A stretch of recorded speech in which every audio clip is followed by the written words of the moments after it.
Сәлем достар, дәл осында өте дәмді болып шығатын әдемі салат жасайтын боламыз. Алдымен видеоға лайк басып, каналға тіркеліп кетіңіз. Бізге бауыр және қайнатылған картоп, морков және жұмыртқа, майонез, сыр керек болады. Міне майға жуа қуырып аламыз да, осылай қайнатылып, үкіштен өткізілген бауырға қосамыз.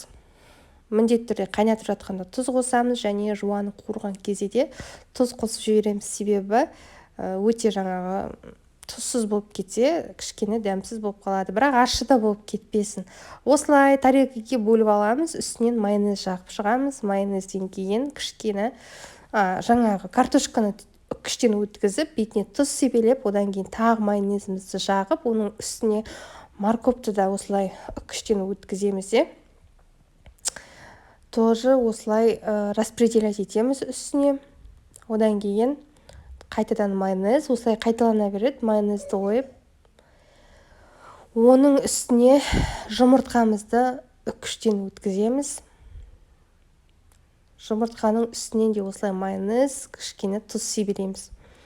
Одан кейін ең бетіне сырымызды үкіштен өткізіп саламыз. Өте дәмді, нәзік, нежный болып шығады. Дайындап көріңіздер. Ас болсын.